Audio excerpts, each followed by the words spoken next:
Hey everyone, Happy New Year. It's Dr. Aaron. This is my first episode of 2017.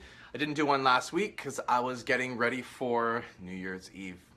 So I figured it was a pretty fitting topic to talk about detox, since I've heard a lot of people message the clinic this week asking about detoxes. I've seen a lot of buzzwords on the computer and on TV about detox.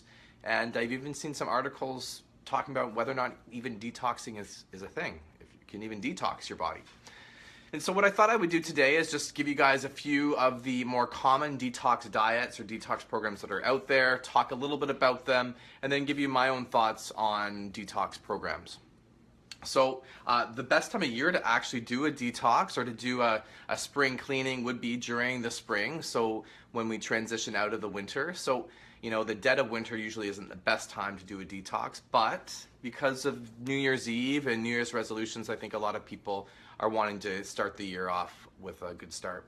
So one of the biggest detoxes that you can do is a liver cleanse. And if you've ever heard of colon hydrotherapy, I would think that's probably the basic one that people think of. And that's when you go to a colon hydrotherapist and they shove a tube in your bum and they squirt some water up there and they actually clean some of the debris that may be stuck in some of the folds in there. You got to make sure if you are going to do colon hydrotherapy that you don't have things like diverticulitis, diverticulosis, you don't have any active inflammation. And the whole purpose of this is just to get some fluid into your bowel and get some movement going. So if you're not having a bowel movement every day, you got to look at reasons why that may be. And so that's looking at it from the one end. From the other end, we're looking at increasing sources of fiber.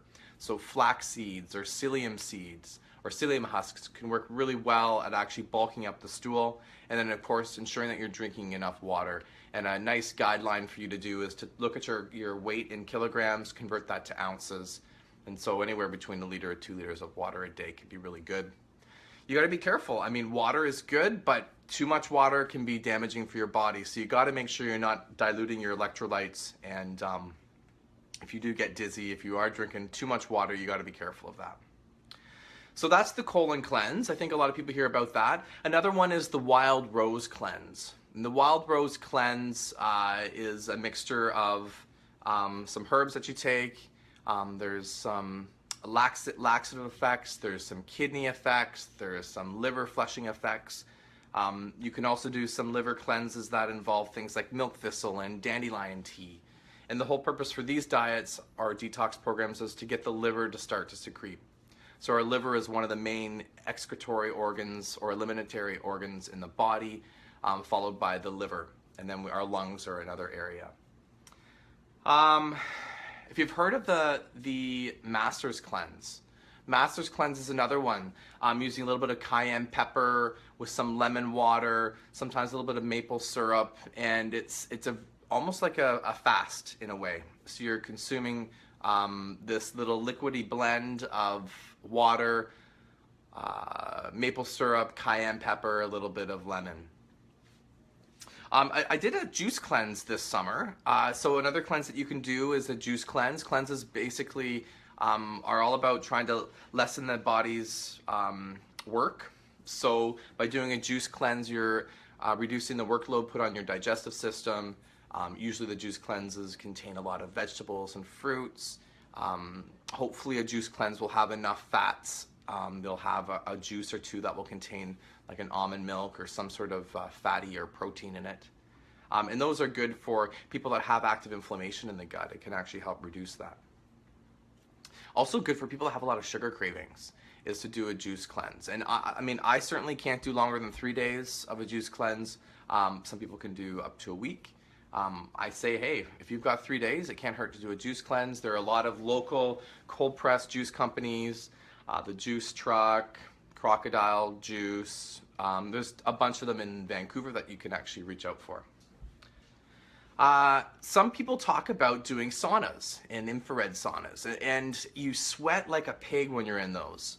The cool thing about the infrared saunas is it doesn't get too hot that you can't really breathe, but the ambient temperature gets you warm enough so that you start to sweat.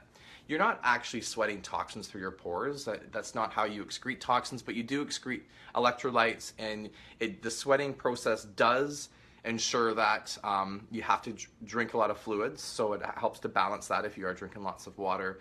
And it also gets the circulation going, so it dilates the capillaries in your skin. It gets blood rushing to all the areas of the body. It speeds up your metabolism. It speeds up everything in the body. So from that perspective, it does do a bit of a detox. If you are out there in a health food store and you're looking at detox kits, I would say, you know, maybe look at a 10 to 14 day. You don't want to do something longer. If you are struggling with things like yeast or candida, if you get a lot of yeast infections, or you've dealt with some bloating issues, some mental fog, some haziness, you may be dealing with an overgrowth of systemic yeast.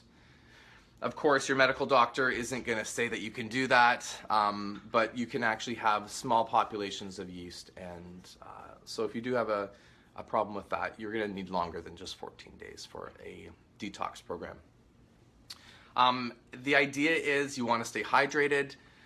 For the most part, you want to encourage your kidneys to secrete, you want to encourage your liver to secrete, so that means you got to be pooping and peeing every day. As a general rule, your urine should never be clear. It should be a little bit light yellow, and that's because you don't want to dilute your body too much. So if your urine is clear, you're probably drinking a little bit too much water. Bowel movements, really with every meal you should be having a bowel movement. Certainly if you're not pooping at least once or twice a day, you may need some encouragement. Sometimes a little bit of psyllium husk at nighttime with some water can help. I always say start the day or end the day with a nice warm hot bath with Epsom salts can really help relax someone. Remember that when you're detoxing, it's not just about, you know, eliminating toxins from the body.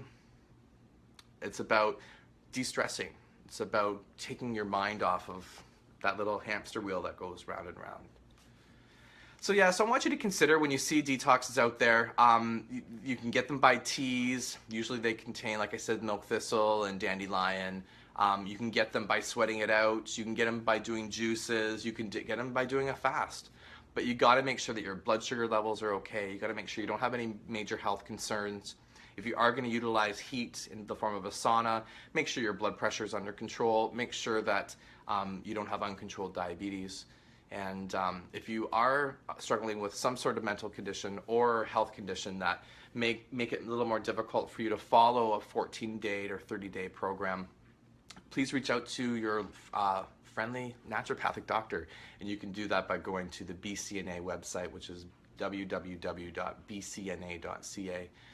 or you're welcome to check out my website, draaronvangever.com. Alrighty guys, so this is the beginning of 2017. I wish you guys all a great year. I'm planning on coming back every week with a little bit more topics. What I do want to show you guys is, if you've ever heard of IV vitamins, this is an IV vitamin. I'm wearing my shorts right now, so I apologize for this, but what I'm going to be doing is I've actually brought this as an immune IV home. This is filled with 15 grams of vitamin C, 2 grams of calcium and magnesium, as well as 500 milligrams of most of the B vitamins. And this is what I do for some people to help get that detoxification going, opening up the capillaries, and just boosting them filled with nutrients. Another name for this would be a Myers cocktail. You may have seen these little yellow bags hanging in some doctors' offices. That's what it is. It's high dosage vitamin C with a few other antioxidants in there. Alrighty guys, so a little bit different of an episode today, all about detoxification. Just be careful, make sure that you're safe. Sorry, my phone just rang and it kind of just threw that off, so I apologize about that. But make sure that you read the instructions. If you do have any medical condition, talk to someone who knows what they're doing, and have a happy new year, okay? So check me on Facebook, check me on Twitter, check me on LinkedIn. All the information is below, and we'll see you guys this year. Take care.